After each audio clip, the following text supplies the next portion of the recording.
చాలకు సంబంధించి Amaravati tea tiffin ఉంది. ఏంటి అసలు ఆ రోజు సాయంత్రం ఏం జరిగింది సార్? మేబీ 7:30 to 8 o'clock అవుతుంది. అంత టైం నాకు ఐడియా లేదు. సో ఇక్కడ నుంచి ఎస్ఐ గారు అతన్ని పట్టుకొని తీసుకొచ్చున్నాడు.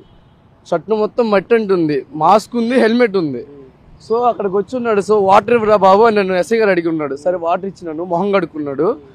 కొంచెం టీ కావాలి, హెడేక్గా ఉందంటే కొంచెం టీ ఇచ్చినాను, తాగినాడు. 2 సిప్పులు తాగి అక్కడ వేసినాడు.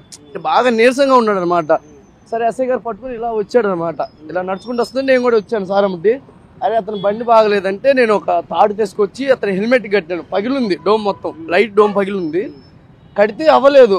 ఒక ఇనుప సువ్వు కోసం ఎస్ఐ గారు అటు వెళ్ళాడు. నేను ఇటు నా షాపులో ఏమైనా ఉందేమో చూడటానికి వచ్చినాను. ఈలోపు స్టార్ట్ చేసుకున్నాడు. 5 సార్లు స్టార్ట్ చేసిన అవ్వలేదు. ఒక 35 minutes ఇక్కడే ఉన్నాడు. మేబీ మేము వచ్చినప్పుడు చెప్తున్నాం, వద్దులే సార్ వెళ్ళమాకండి, ఇప్పుడు డేంజర్, మీరు కొంచెం హెల్త్ అనీజీగా ఉందని చెప్పినాము. అయినా లేదు రాజమండ్రి వెళ్ళని అన్నారు. సర్లే అని చెప్పేసి కడతాం ఉండండి సార్ అన్నాను. అటు వెళ్ళాను, ఎస్ఐ గారు అటు వెళ్ళాడు. ఈలోపు స్టార్ట్ చేసుకుని స్పీడ్గా వెళ్ళిపోయారండి. తాడు కట్టారా? లైట్ కట్టలేదా? కట్టాను సార్, తాడు కట్టాను, అది ఉండలేదు. ఆ దారం ఏముంటుంది సార్, దానికి తెగిపోయింది. అద్దం మొత్తం పగిలింది అనమాట. ఈ డోమ్ ఉంటుంది కదా, ఇలాంటి డోమ్ ఉంది, బుల్లెట్ది, రౌండ్ది, అది మొత్తం పగిలింది, ఫుల్గా పగిలింది. ఇక్కడ బండి ఇక్కడే ఉంది. చాలాసేపు ఉంచాము. 4 సార్లు స్టార్ట్ చేశాడు, అవ్వలేదు. బండి కూడా వంచున్నాడు. ఆయన ఫేస్ అప్పుడే చూడటం నాకు తెలియదు. నేను న్యూస్లో మొన్నే చూశాను అనమాట. సో మన సార్లు వచ్చి ఎంక్వైరీకి వస్తే అప్పుడు చెప్పి ఉన్నాను. అది అంతే సార్ జరిగింది.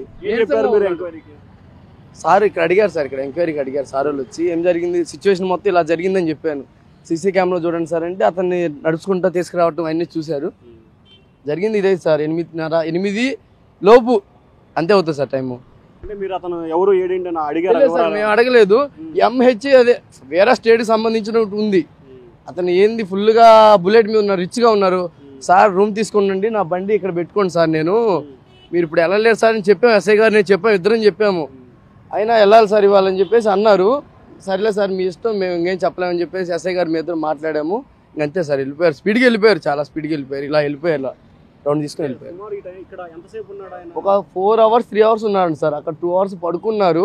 ఫుల్గా మట్టి ఉంది. దెబ్బలైతే ఏం లేవు సార్, చిన్న దెబ్బ కూడా లేదు. మాస్క్ పెట్టుకున్నారు. నా దగ్గరికి వచ్చినప్పుడు మాత్రమే మాస్క్ తీశారు. అప్పుడు దాకా మాస్క్ ఉంది. గుర్తుపెట్టాను సార్, ఆ బండి గుర్తుపట్టాను, అతన్ని గుర్తుపట్టలేదు. బండి ఆ హెల్మెట్ ని గుర్తుపట్టాను. ఆ వీడియోలు యూట్యూబ్ లో చూశాను, అప్పుడు గుర్తుపట్టాను సార్. అతని కండిషన్ ఎట్లా ఉంది నీతో మాట్లాడేటప్పుడు? నీరసంగా ఉన్నాడు సార్, నీరసంగా ఉన్నాడు. నీరసంగా అంటే నడవలేని పరిస్థితిలో నీరసంగా నడుచుకుంటా ఇలా తీసుకొచ్చారు. ఎస్ఐ గారు మేమే తీసుకొచ్చాము, ఇద్దరం ఇక్కడ తీసుకొచ్చి బుల్లెట్ దగ్గర వదిలిపెట్టాం.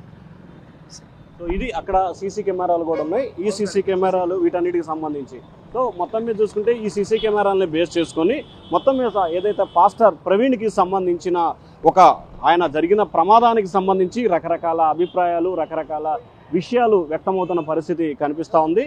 ప్రస్తుతం ఎస్ఐ గారికి సంబంధించిన ఒక్క నిమిషం సార్, ఎస్ఐ గారికి సంబంధించిన ఫోటోలు కూడా ఫోన్లో ఆయన ఎస్ఐ గారు ఫోటో తీశారు. సో ఆ ఫోన్లో కూడా మనం చూసుకోవచ్చు. బండి నెంబరు జరుగుతుంది TS0 BFT 7039 అని చెప్పి కూడా ఆయన బండి నెంబరు ఇక్కడ రికార్డ్ అయిన ఫోటో ఉంది. మొత్తం అంటే హెల్మెట్, ఇదిగో బండి అక్కడే మనం చూసుకోవచ్చు. ఎస్ఐ గారు ఫోన్లో ఆయన రికార్డ్ చేసిన ఫొటోసు. సో మొత్తం మీద ఇది జరిగింది. ప్రధానంగా చూసుకుంటే కనుక ఈ వ్యవహారానికి సంబంధించి సో ఈ పార్కులో దాదాపుగా 3 నుంచి 4 గంటల సేపు ఆయన రెస్ట్ తీసుకున్న పరిస్థితి. అంటే పార్కులో రెస్ట్ తీసుకోలేదు, ఆ పక్కనే ఆయన రెస్ట్ తీసుకున్న పరిస్థితి కనిపిస్తూ ఉంది. సో ఇది ప్రస్తుతం ఏదైతే రామవరపాడు జంక్షన్ అని చెప్పి అంటారు. ఈ రామవరపాడు జంక్షన్ ఒకవైపు ఏలూరు రోడ్డు, మరొక వైపు బందర్ రోడ్ నుంచి వస్తుంటాయి. సో విశాఖపట్నం వెళ్ళే వాహనాలన్నీ, అంటే ఏలూరు, రాజమండ్రి, విశాఖపట్నం వెళ్ళే ప్రతి వాహనాలన్నీ కూడా ఇక్కడి నుంచే వెళ్ళబోతున్న పరిస్థితి కనిపిస్తూ ఉంది. సో ఇక్కడ మరొకసారి ఆ ఫ్రేమ్ చూసుకుంటే ఏదైతే ఆయన ఎస్ఐ గారు చెప్తున్న ప్రకారం ఇక్కడ కూర్చొని ఉన్నాడు, దాదాపుగా 2 గంటల సేపు ఇక్కడ కూర్చున్నాడు. ఆ తర్వాత లోపల పార్కులో కూడా ఆయన కొద్దిసేపు రెస్ట్ తీసుకున్నట్లు కూడా తెలుస్తూ ఉంది. సో మొత్తం మీద అయితే ఆయన కొంత బాగా నీరసంగా ఉన్నాడు. ఎందుకు నీరసంగా ఉన్నాడు ఏంటనే దానికి సంబంధించి అయితే కారణాలు తెలియదని చెప్పి టీ స్టాల్ నిర్వాహకులు